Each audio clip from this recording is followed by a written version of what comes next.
en litt skjev fremstilling av hva iranere mener, fordi en del veldig høylytte iranere i Norge regimekritiske. Det lov. Det har de lov til.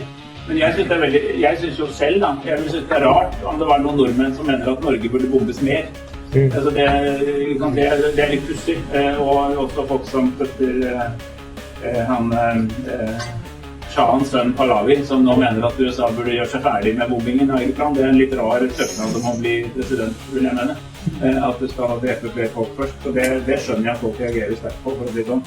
Det er Pahlavi, og jeg tror ikke det.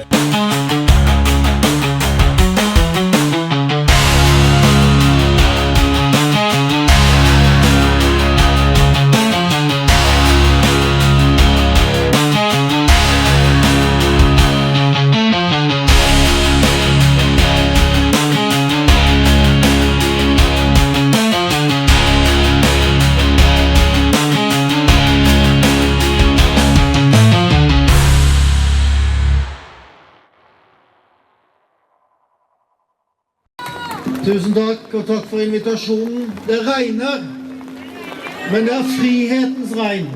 Det en velsignelse. Når det regner, så kan det være litt ubehagelig.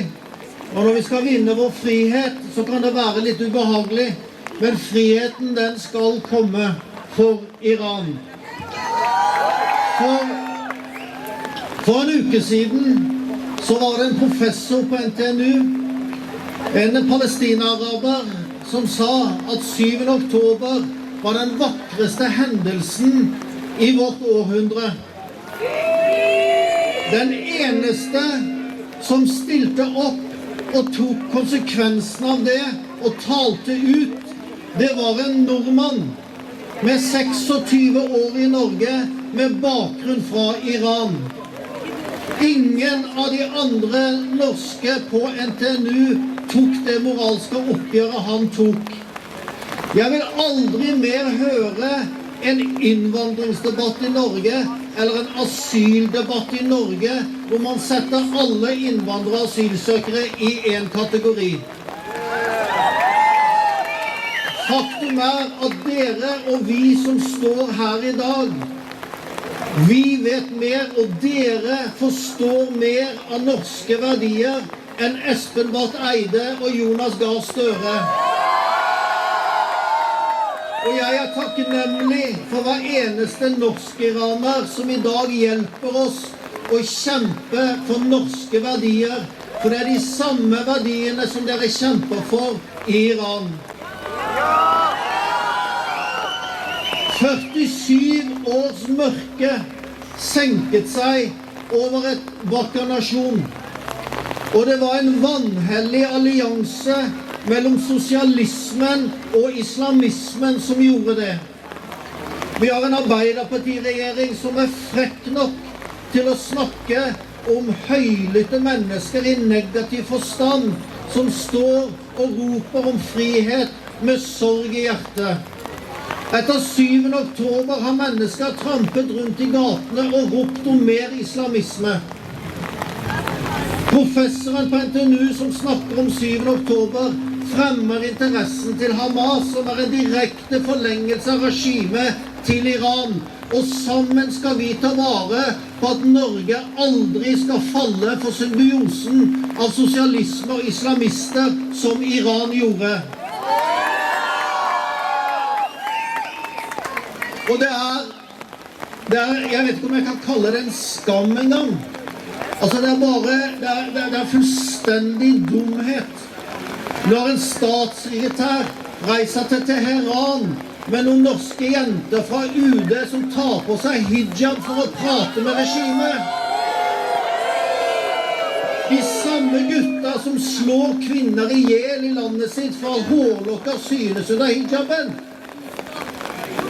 Regjeringen i dette landet vårt må gå, og min oppfordring i dag til Senterpartiet å felle denne regjeringen umiddelbart. Espen Barth Eides moralske kompass fullstendig pulverisert. For mange år siden leste jeg en bok som jeg leste på engelsk, den heter Reading Lolita in Teheran.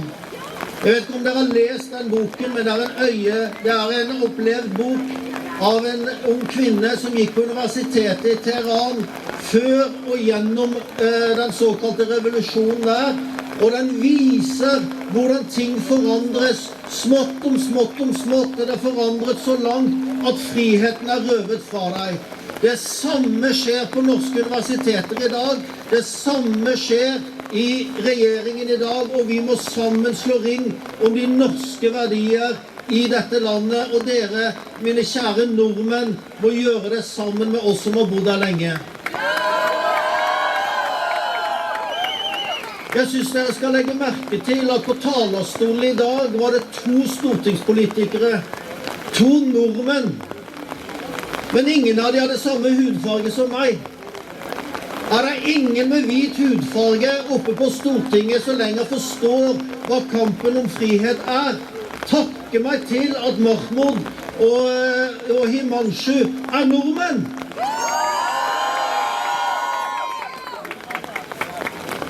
Jeg håper at hverken regn eller noe annet skal hindre dere og hindre oss å bli mer høylytte. Og vi retter en stor takk til Donald Trump og USA i dag. Vi retter en stor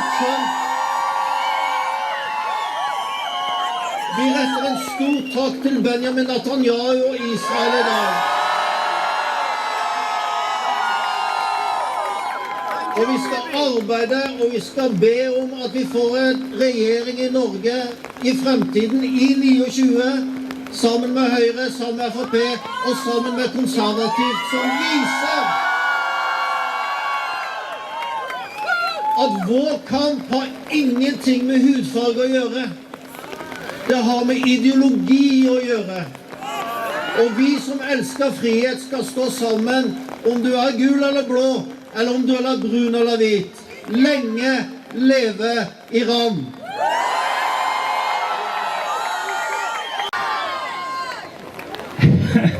Are you wet? Are you freezing? No! I just came all this way from United States, literally today. I took the flight, landed in Gothenburg, and then drew all the way here. And gosh, it is cold here in Norway. But I have to say, if you're going to freeze, I'm going to freeze with you. And do you know why?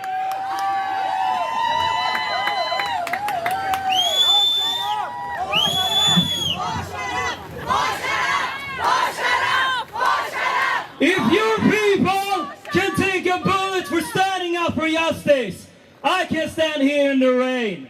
If your people is getting killed, I don't mind taking the rain, because I'm taking this fight with your brothers and sisters all the way in Iran.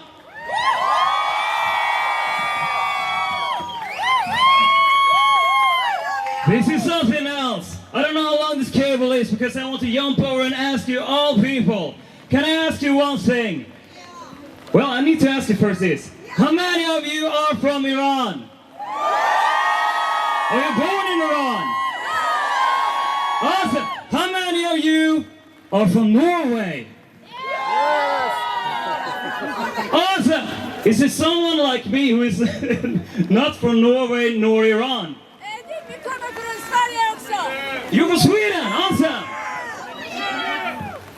All right, from the people who is not from Iran, big applause for your brothers and sisters who stand up for the people of Iran. And people keep asking me why I care about the people of Iran when I'm not Iranian. And the simple answer is, I care about the people of Iran because you are human. Look at all these beautiful flags. Trying to show them both. Do you see them? Do you see them? All right, I will try my best. I will try to begin speaking a little bit in English and then Norwegian. And then I will end my speech by speaking in Forsee. How many of you, do you know Greta Thunberg? Do you like her? You don't like her? Well, Sweden doesn't either. So I'm about to have a debate, a rematch against her in Sweden on our national day because her people is killing my people. And being silenced, that's a statement. So I want to challenge her in an open debate about human rights, if they're global or selective. And I stand with the people of Iran. Always. Vi ska snacka lite. Hold on there, I promise. Alright, jag ska se min lille norske här på 17 maj. Glad 17 maj förresten. Jag är lite tidig. Och nu måste jag fråga er. Hur säger man länge lever kungen på persiska? How do you say long live the king? I couldn't hear you. How do you say long live the king? Let the whole Norway hear you. How do you say long live the king? Let the whole Europe hear you. How do you say long live the king? Now most important, let your brothers and sisters all the way to Iran hear you. How do you say long live the king? Javed! Javed! Javed! Let's make Iran great again! Thank you! Alright, that was not 2 minutes, but thank you so much.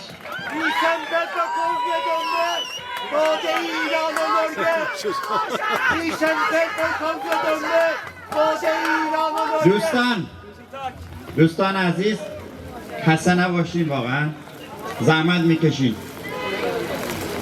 قسم پرچم رو میخونم، با من تکرار کنیم. من به این پرچم مقدس که مظهر استقلال و یک پارچگی میهن من است، سوگند وفاداری یاد میکنم. زنده باد شاهنشاه، پاینده باد میهن، برقرار باد پرچم. زنده باد شاهنشاه، پاینده باد میهن، برقرار باد پرچم. زنده باد شاهنشاه، پاینده باد میهن، برقرار باد پرچم. پاینده پاینده پاینده جاوید جاوید جاوید.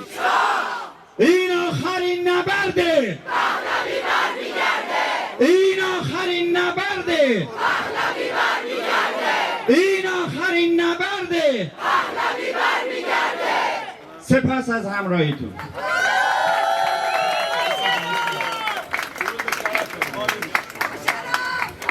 بزرگواران دستتون درد نکنه، تو این بارون، تو این هوای بد تشریف آوردین. برنامه طولانی شد ولی خب خیلی مهم بود که انجام بدیم. تشکر میکنم از تمام دوستانمون در گروه حفاظت که برنامه خوبه واسه ما انجام دادن. حفاظت ما دستشون برای دست بلند بزنین. از مهمانان محترممون که از کشورهای مختلف اومدن براشون دست محترم بزنید، خواهش میکنم. من میکروفونم میدم به مهدی عزیز. بعد از این سرود شاهنشاهی 1 دقیقه پخش میکنیم و پایان برنامه است. خیلی سپاسگزارم هموطنان عزیز، توی این بارون واقعا گل کاشتین. دمتون گرم واقعا. دوستان عزیز، ما یه سری بنا درخواست شما پرچم و گل سینه و اینا اونجا هستش، اگه دوستان خواستن برن بگیرن برای خودشون. برنامه های ما همینجوری ادامه داره. ما به هیچ عنوان به خونه بر نمیگردیم. بارون که هیچی، سنگم بیاد از آسمون، هستیم بر اون عهدی که بستیم. زنده باشید. با 2 تا شعار تموم میکنیم کارو. پاینده! پاینده!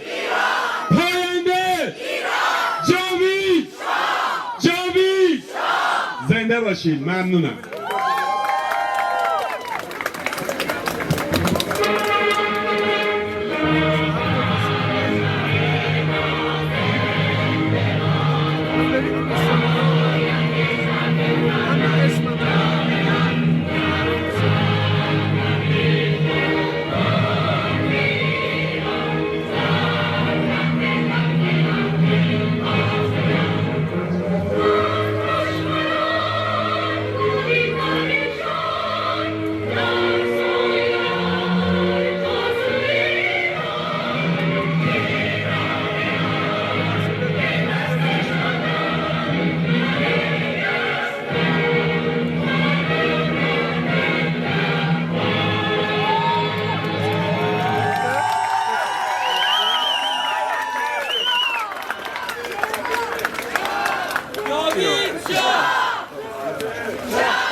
ما شما رو فالو می‌کنیم که سلام بده اوقات اینجا یا آدم گرم کار دوره خیلی خوشی با عزیز من شما رو فالو کنم. آره من فالو می‌کنم.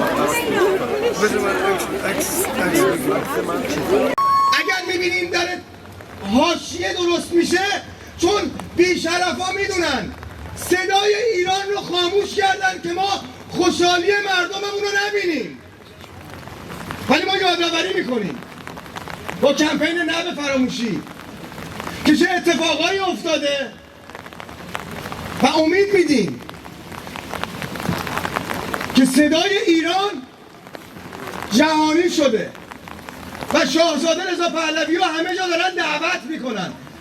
امروز ساعت 6 یکی از بزرگترین کنفرانس هاست، چون تمام بزرگای هلدینگ و اقتصاد و شرکت اوبر و نمیدونم خیلی از هلدینگ ها همون برابری میکنه با دیدار ترامپ با رئیس جمهور چین. چرا ما داریم کوچیک میشماریم اینو؟ آیا اومدیم بپردازیم به این بزرگی و این جلسه هایی که داره اتفاق میفته که بیایم به حاشیه میپردازیم؟ نه، چون اینا همینو میخوان، ولی ما ادامه داریم، عجیب غریب هم ادامه داریم، پا بس نمیکشیم. هر موقع خسته میشیم صدای بابا رو بشنویم، سپر بابا کجایی، این ما رو بزرگ میکنه، خشممون رو بزرگ میکنه که بگیم بیایم. اجازه دارم چند کلام صحبت کنم راجع به نروژ که مثل آلمان نیست. خب آره من میخوام حرف دلم رو بزنم. آره کرامت انسانی یعنی چی؟ من یکی از عزیزان بتونه این ویدیو رو بگیره که من اینو بعد ترجمهش کنم. کرامت انسانی یعنی چی؟ یعنی شنیدن صدای مردم. نخست وزیر نروژ اومد یک حرفی با ادب صحبت میکنیم و بی احترامی نمیکنیم، اومدی گفتی که دارن تاثیر میذارن رو مردم نروژ که چی؟ که بمب بخوره تو کشورشون. این افکار توه. صدای ایران رو نمیشنوی؟ از قلب ایران دارن داد میزنن که بمب بخوره زودتر اینا برن. تو داری حد حرمت میکنی به ما، به خواسته ما. چرا نمیبینی صدای 90 میلیون ایرانی رو؟ کی به تو اجازه داده که با تروریست 5 روز پیش بری ملاقات کنی داخل ایران؟ این یعنی پا گذاشتن رو خون تک تک جوانای ایرانی. صدای مردم ایران رو بشنو. فردای آزادی ایران رو گنج خوابیده. فردای آزادی تمام این نشنیدن ها رو ما عملیش میکنیم. اون موقع ما شما رو نمیشنویم. ما تهدید نیست، چون همه دارن میگن خاورمیانه داره میشه اروپا. اروپا میخواد بشه خاورمیانه. دارین میبینین که ترس دارین بچه هاتون رو بفرستین مدرسه، چون بچه هاتون به جایی که بیان بگن هلو مامان میگن سلام علیکم مامان. داره میشه و ما داریم نگاه میکنیم.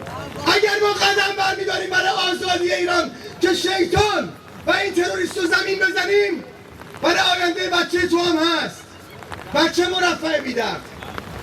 من شنیدم تو زمزمه ها که آقا فردا مثل این که روز جهانی قانونگذاری نروژه. آره میخوایم پیشنهاد بدم بهتون یه قانون میخوایم بزنیم براتون. اگر کسی پشت تو حرف زد، پشت شاهد حرف زد در نروژ، همینجا آویزونش کن، اعدامش کن. این قانون رو ثبت کن. میکنیم؟ ما با این قانون داریم مقابله میکنیم، چون بچه‌های ما دارن میکشن. فردا روز قانونگذاریتونه دیگه، احترام میخوایم بذاریم بهش. بیا قانون ثبت کن که اگر روسری سر دختر نباشه کشت ارشاد بگیرتش، سرشو بزنه به ستون بمیره. قانون بس کن دیگه. قانون بس کن که 16 تا مدرسه رو بچه‌های دانش آموز مدرسه رو بهش تعرض کنن و سکوت کنیم، هیچی نگیم. قانون بذار. قانون بذار که اسلحه بذارن رو سر پدر جاویدنام پشت دوربین، بیا اعتراف اجباری کن. قانون بذار. خب بدونیم داریم چی کار میکنیم. قانون بذار اگر به پرستار تو بیمارستان تجاوز بشه مسئله ای نیست. چرا تجاوز شده؟ چون تیری که حکومت زده تو دست بچه داره در میاره. قانون بذاریم. باید بشنویم صدای مردم ایران رو، باید بشنویم. من شنیدم که درخواست کردن از احزاب و بچه‌هایی که برنامه گذار کنن بیایم ما میخوایم صداتون رو بشنویم. ولی کلا ولی ثبت شده تصویرت دست دادن با دست خونی توی ایران. ثبت شده تصویرت قدم گذاشتن تو کشور ما و صحبت کردن با خونخوار. الان هم دیری نشده. برای چی میخوای با اینا صحبت کنی؟ نمیخواد صحبت کنی. میدونی با چی باید صحبت کنی؟ با نماینده مردم ایران، شاهزاده رضا پهلوی.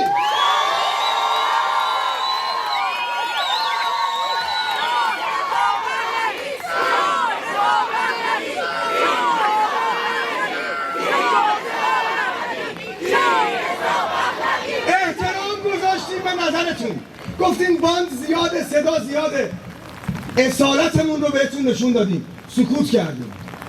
میبینی که بارون داره میاد، خیس خیسیم، سکوت کردیم و سکوت ما بیشتر جواب داد.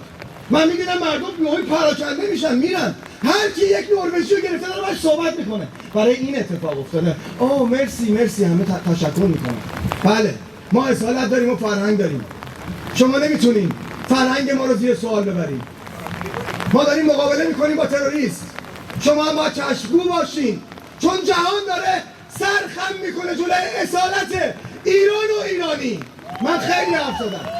پاینده ایران تا ابد و یک روز. جاوید! صدای مردم ها گوش بدین، نکن. خواسته مردمه. جاوید! میشنوی؟ این خواسته مردمه. این آخرین نبرده.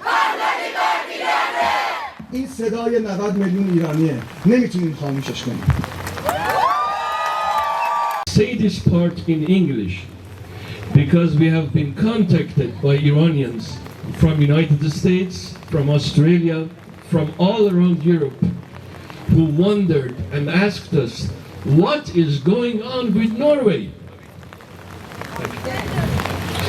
What is going on with Norway? And we had to say that unfortunately, instead of Iran being in focus and Norway being in its natural tranquility position as a country which respects human rights, a country which is worthy of presenting the Nobel Peace Prize, the places have been reversed. It is complete silence on Iran, and the focus is on Norway for all the wrong reasons, unfortunately. Over 40,000 Iranians were killed not many decades ago, not many years ago, just 4 months ago. And I'm being very careful with that number. Most certainly it's more than 40,000, but I'm just being very careful and saying that it's only 40,000. And right now, or this week, there has been a delegation from Norway visiting the murderers of our countrymen. Okay, I have 1 minute. We have a foreign minister who said, in an Islamic center, mind you, where women are worth half of men, that Iranians, the Iranian diaspora, are very loud. So he heard our voice, that is good. He was disturbed, even better. He said that our representative, Prince Reza Pahlavi, has no hope of returning to Iran, which is very good news, given his understanding of politics and history. He said that it is very strange that Iranians want their country being bombed. It would be very interesting to ask the Norwegian war veterans, what do they feel if when they felt that it was necessary for allies to bomb the Nazi headquarters when their country was occupied by Nazis. It is very similar that if a person is walking by concentration camp in Auschwitz and brushing off the ashes of the Jews who were being at that very moment burned in Auschwitz, and go and smile and shake hands and break bread with people who were responsible for that murders. Tolstoy said that all happy families have the same story. All unhappy families have different stories. But he was wrong, because he had the luxury of living before Nazism and before the Islamic regime of Iran. There are some pains that are not unique, that are the same. Ask the Jews in Auschwitz, ask Iranians in Tehran. They share the same fate and they share the same sorrow. So at the end, this is not diplomacy, this is historical illiteracy with a suit. And we have carefully prepared an appeal with the cooperation of Iranians all around the world, a petition that not only I ask our Iranian countrymen to sign, but also Norwegians, because I'm sure you do not want to go down in history as having this person as your foreign minister and this government as your representatives. So thank you very much. Long live Iran, Payande Iran, Javid Shah.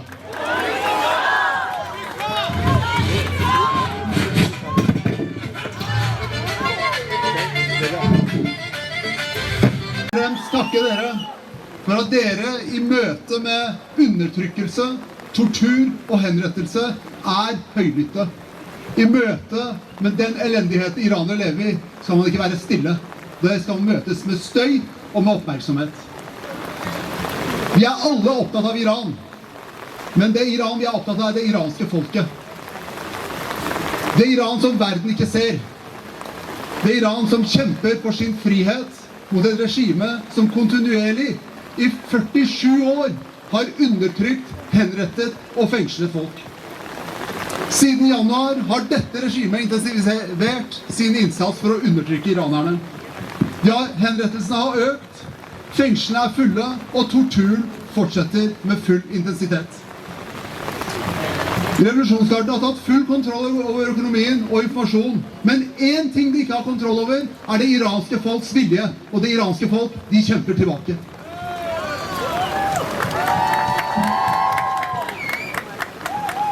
Iranerne har i 47 år stått opp mot dette regimet til tross for henrettelser og tortur.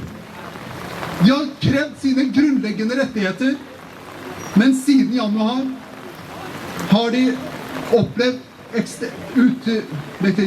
utvidet undertrykkelse.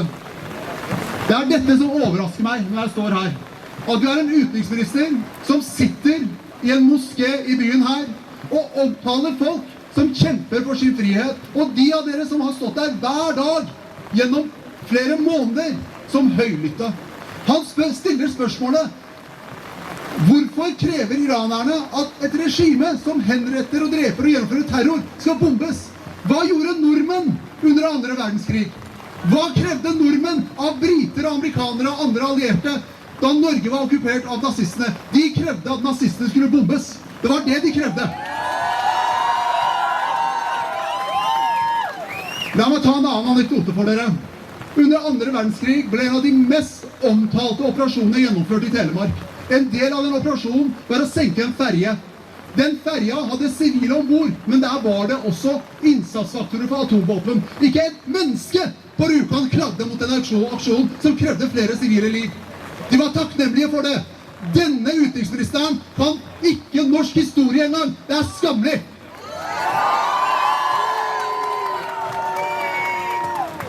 Norge er et land som har bygd sitt rykte på å reise rundt og holde taler om menneskerettigheter, holde taler om ytringsfrihet i FN, og reist fra øyer i Stillehavet til land på amerikanske kontinentet for å kjempe over sin plass i Sikkerhetsrådet med disse talene. Men når det kommer til iranere, når det kommer til Iran, så møter de et regime som voldtar jenter som torturverktøy. Det er også skammelig.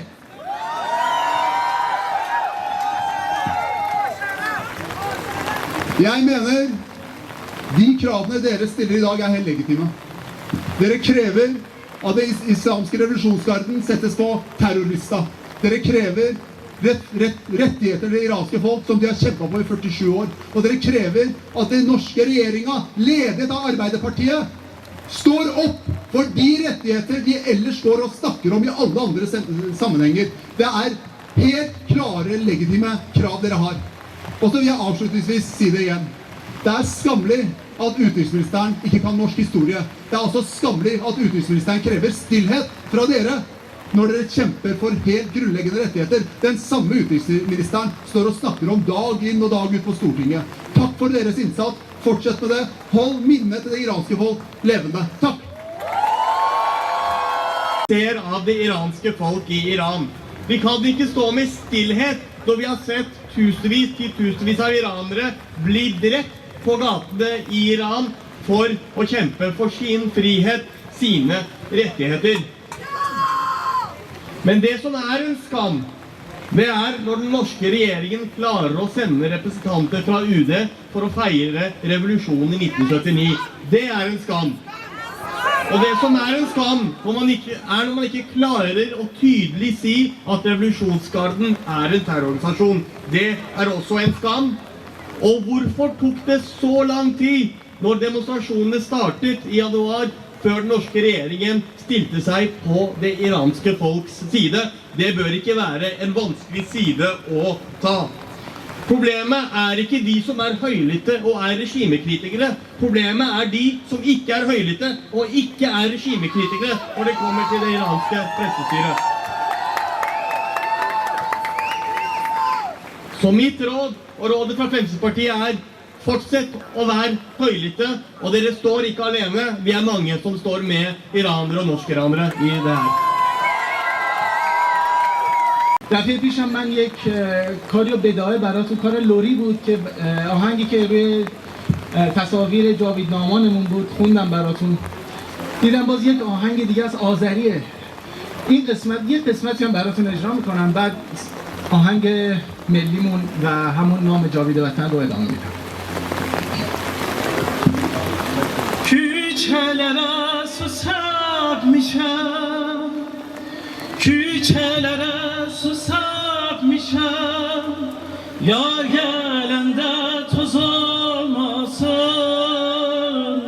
yar gelende toz olmasın. Ele gelsin ele gitsin, ele gelsin ele gitsin.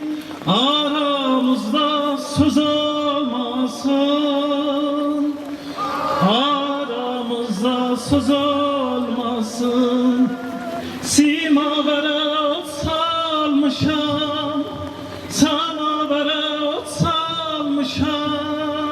İstikene kan salmışam, istikene kan salmışam. Ah yarım gidip tek kalmışam.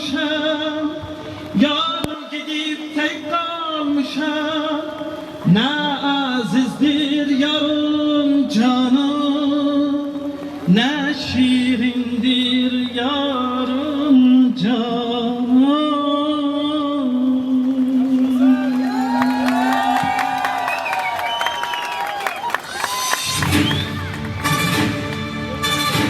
حاضرین با قدرت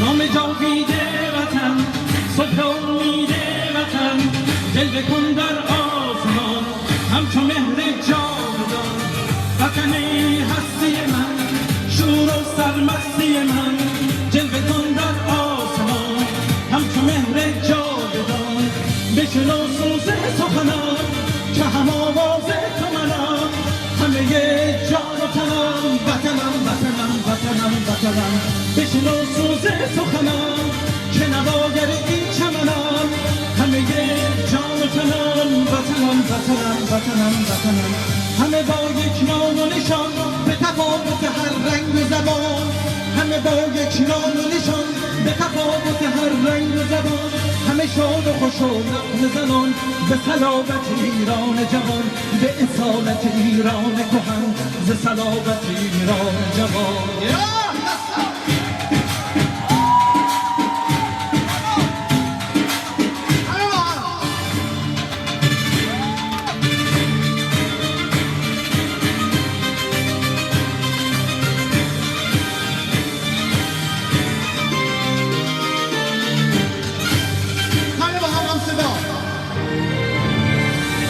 نام جاوید وطن صبح امید وطن جلوه کن در آسمان همچو مهر جاودان وطن هستی من شور و سرمستی من جلوه کن در آسمان همچو مهر جاودان بشنو سوز سخنم که هم آواز تو منم همه جان و تنم وطنم وطنم وطنم وطنم بشنو سوز سخنم که نواگر این چمنم همه جان و تنم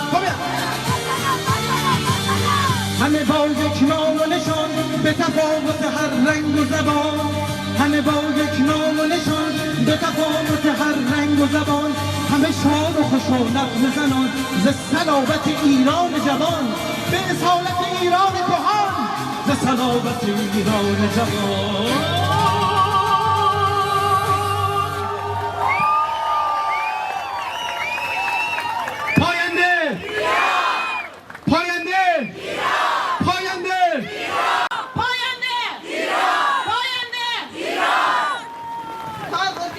بهناز آذر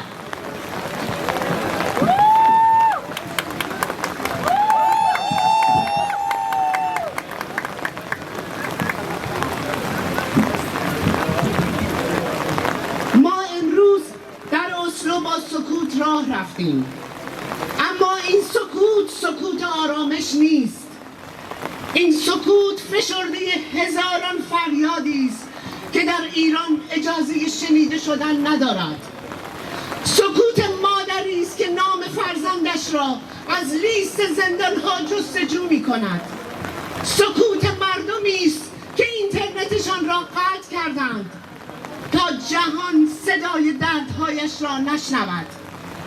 سکوت نسلی است که میان طناب دار، سانسور، ترس بزرگ شد و شاید تلخترین بخش ماجرا این باشد که حتی اینجا در قلب اروپا به ما گفتند هیس، آرامتر، کم صداتر، بی هیاهوتر. اما مگر می شود درباره اعدام نجوا کرد؟ اما مگر می شود از ایران گفت و بغض نکرد؟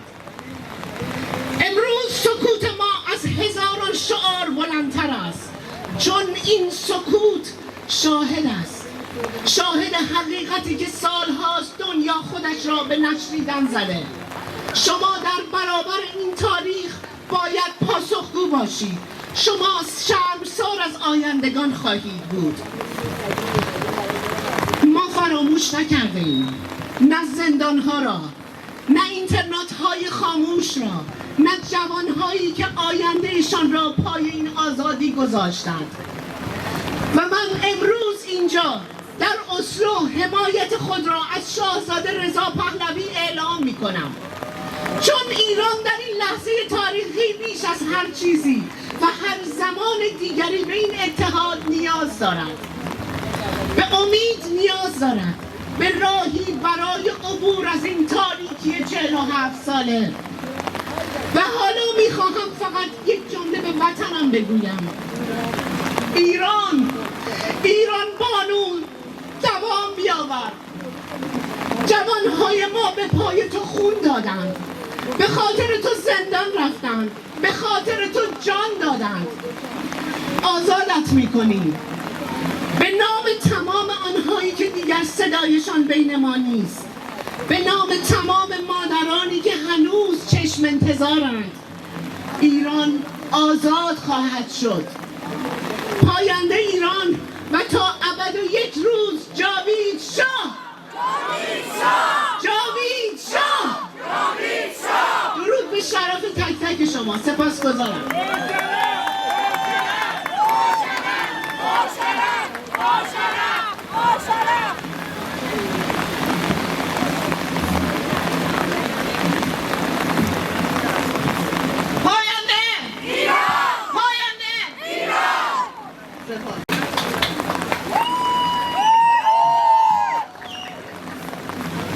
درود بر ملت شریف عزیز ایران. به نام ایران و به نام تمام سردارانی که رفتن تا ایران بمانند. شرایط الان بارونه و واقعا ما خیلی نمیخوام وقتتون رو بگیرم اینا. امروز فقط یک هدف داریم: صدای ملت ایران رو به گوش جهانیان برسونیم و به دنیا بگیم که اگر امروز کنار ملت ما نباشن، ما فردا فراموش نخواهیم کرد که این رژیم هایی که دم از آزادی و حقوق بشر میزنن، ولی امروز با رژیم جمهوری اسلامی که خون ملت ایران رو میریزه دیل میکنن، رفت و آمد دارن باشون و باشون بیزینس میکنن، فراموش نمیکنیم. همین پاینده ایران، جاوید شاه.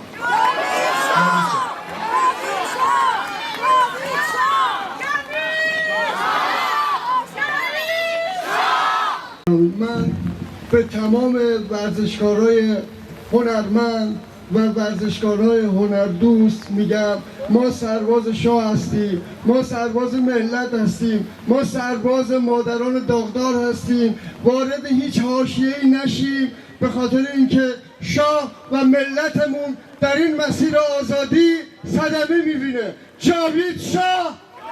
کوتاه میکنم. اول بهتون بگم خیلی دوستتون دارم و واقعا صحنه تاریخی رو شما ثبت کردید که زیر این بارون دقیقا شد مثل فیلم بچه‌های کانادا. دمتون گرم. دم بچه‌های برنامه گذار گرم، آقای مهدی اصغرزاده، افشین جان، آقای گلبان، فرشته عزیز که این مراسم رو گرفتن با دعوتی که از سوئد کردن. خیلی ممنون. به افتخارشون.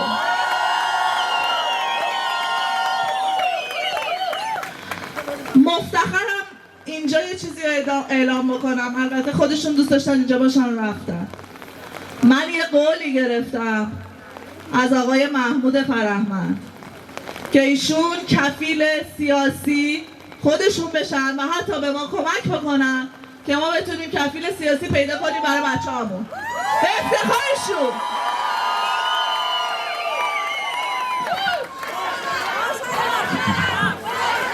قربونتون. من میخوام روی تک تک ماهتون رو هفته دیگه 23 مای ببینم. هنوز اجازه ما دقیقش ساعتش نیومده، اعلام میشه. از صفحه شبکه ما رو دنبال بکنید. امیدوارم ببینمتون. بچه‌ها باید پرتوان بایستیم و بیشتر از قبل. ما فقط یک رهبر داریم، اونم شاهزاده رضا پهلوی هستش. نه شبکه مهمه، نه گارد جاویدان مهمه، نه من مهمم. هیچ کسی، هیچ شخصی مهم نیست این وسط. ما با همدیگه هم پیمان هستیم، همکار هستیم و تمام توانمون رو گذاشتیم برای اتحاد. و مفتخرم بگم تنها کشوری که در اروپا بدون موازی کاری حتی دشمنان ما جرأت نکردن در این شهر موازیکاری بکنن و در یک روز 2 تا تظاهرات بذارن. این تشکر میکنم هم از گروه گارد جاویدان، هم از تک تک شماها که کاری کردید با ما که اجازه ندیم به خودمون که اسم بیاد بالا. قربون همتون برم. جاوید! جاوید! پاینده! Alle sammen, vi pleier å hedre noen av våre viktigste og vakreste her i Norge gjennom våre demonstrasjoner. Vi skal hedre i dag en person som har stått på i flere enn 30 år. Hun er en dame med bein i nesa. Hun har alene stått imot islamistene i Norge. Hun er en forfatter, har skrevet mange bøker. Hun vet hvordan det er å være kvinne i Iran. Hun er et forbilde for veldig mange unge jenter. Ta godt imot Lili Bandehi!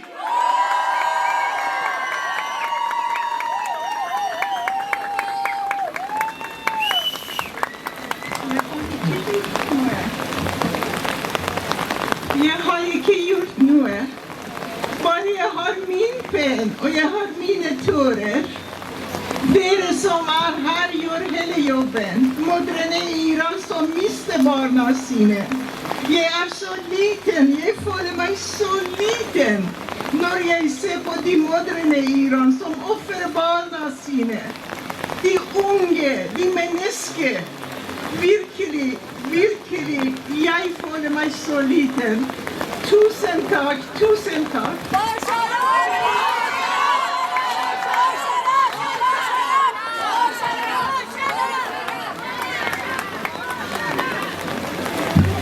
Neste mann på scenen er en ung politiker som har en lys fremtid. Ta godt imot Lars Lovord, FPU-leder.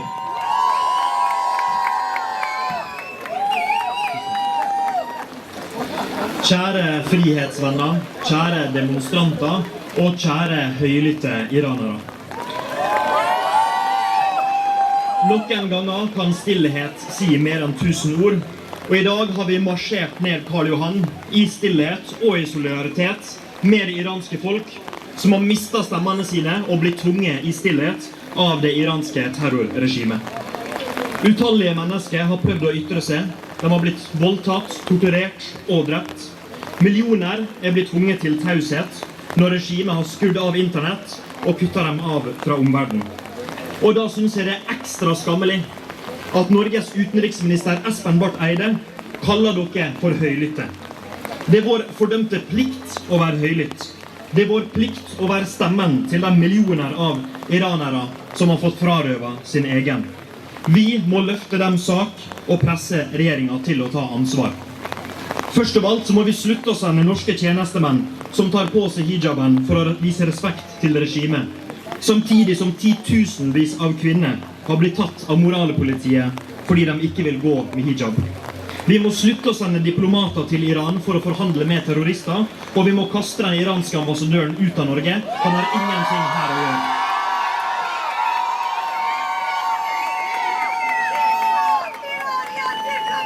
Kjære alle sammen, vi nordmenn vi tar ofte friheten for gitt. Vi vokste opp i et samfunn hvor vi kan kritisere myndighetene uten å frykte fengsel, hvor kvinner kan kle seg akkurat som de vil, hvor vi kan organisere oss, protestere og ytre oss fritt. Men i Iran risikerer menneskene alt for de samme rettighetene. Jobbene sine, friheten sin og alt for ofte livet sitt. Derfor handler ikke dette bare om Iran. Det handler om et grunnleggende spørsmål. Skal vi stå opp når mennesker kjemper for frihet, eller skal vi se en annen vei? Vi i FPU, i Fremskrittspartiets ungdom, vi nekter å akseptere disse grusomhetene og tidenes største massedrap på demonstranter. Vi kommer til å heve vår stemme. Det er vår plikt å være høylytte, uansett hvordan Arbeiderpartiet og utenriksministeren synes om det. Vi står skulder ved skulder med det iranske folk, ikke fordi at det er populært, men fordi det er den eneste anstendige posisjonen for et frihetsparti som vårt. Kampen mot terrorregimet og de blodtørstige mullene i Iran. Det er en kamp for alle frihetselskende og rettskaffende mennesker. Det er en kamp mot en islamistisk fascisme som hater alt vi i Vesten står for. Dessverre så har regjeringen tatt en annen side. Så til det iranske folk, til kvinner som kastet sløret sitt i protest, til torturoffrene og politiske fanger, til de etterlate og sørgende, og til hver eneste frihetskjemper i verden, dere skal vite at vi i FPU, vi står på deres side. For oss så finnes det ingen nøytralitet i møte med fascismen. Valget er enkelt. Enten så står man med bødlene og terrorregimet i Iran, eller så står man med offrene og frihetskjemperne. Vi i FPU, vi har valgt vår side. Vi kommer alltid til å velge friheten, og derfor kommer vi til å stå side om side med dere i kampen for et fritt Iran. Tusen takk. Takk for det. Og helt til slutt så skal jeg annonsere neste appellant.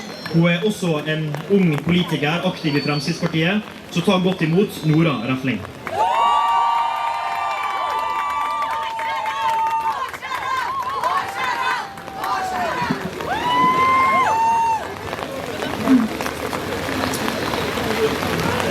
Vi samles for Iran.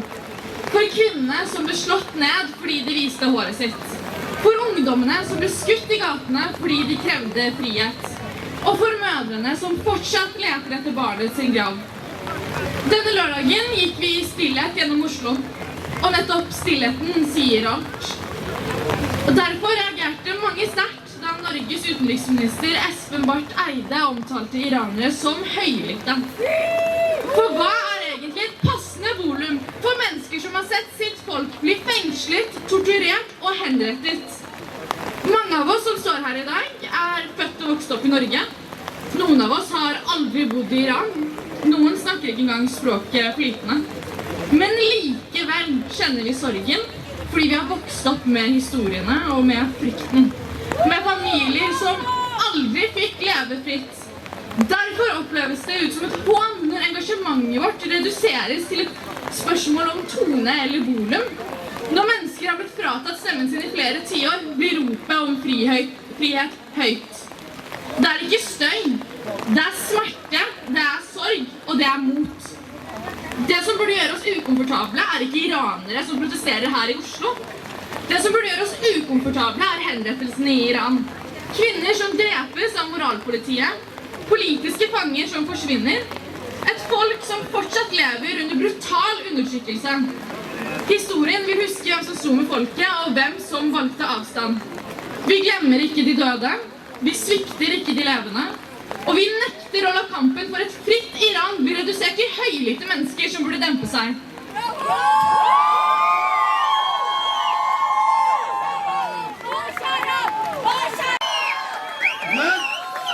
من دوباره تکرار میکنم دم تک تکتون گرم که اینجا زیر بارون هستیم همه دارن سنگ تموم میذارن شنیدم که الان ببین کن شرف رو آقا پول این آقای نروژی پول داده سپاه به این آره ها اینا پول گرفته ما هم که پول گرفتیم اومدیم که تو شبکه‌هاتون میگین اینا پول ایشون هم پول گرفته نه ایشون اومده شرافت رو نشون بده نه به جنگایی که با کشته شدن خامنه ای خوشحالی کردین ولی نه به جنگم گفتین بی‌طرف بی‌شرفه شرافت از کسایی یاد بگیرین که پشت مردم ایران ایستادن یاد بگیرین که پا پس نکشیدن چون برای فردای خودشون برای آینده کشور خودشون هم دارن تلاش میکنن اگر این حکومت زمین بخوره جهان به آرامش میرسه و اینو من دوباره تکرار میکنم ترامپ عاشق یک چیزیه قمارباز و بازیگره به قول خود اینا دیگه میگن قماربازه باشه ولی دنبال جایزه صلحه جایزه صلح هم موقعی به دست میاد که جمهوری اسلامی رو از ریشه بزنه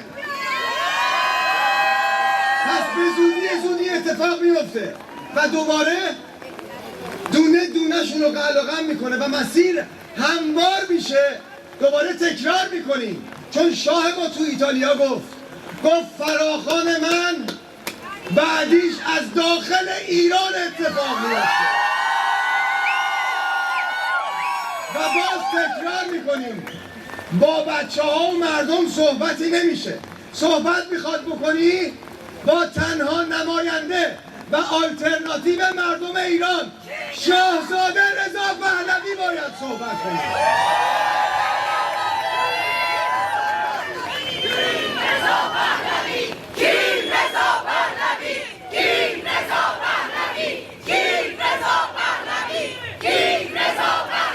به بقیه دارم میگم خجالت بکشید با این حرفی که میزنم. میگم در دیده ما شاه بود سایه یزدان تا کور شود دیده بیگانه پرستان. کور بشین ببینیم که این انقلاب به معنای واقعی فرق میکنه، چون متوجه شدیم این همه سال اومدیم جلو هی گفتیم مرگ بر جمهوری اسلامی، کل جواب میگفت خب بعدش چی؟ الان داریم میگیم به رهبری یک شخص ایران رو پس میگیریم. چرا؟ چون اون شخص گفت زن زندگی آزادی در کنارش مرد. من میگم شما مردشو بگید زن زندگی آزادی مرد. این دوتا در کنار هم میشه جاوید شاه. گوش بده، این دوتا در کنار هم میشه جاوید شاه. تو هم بگو جاوید شاه، چون تنها رمز پیروزی و آزادی ایران همینه.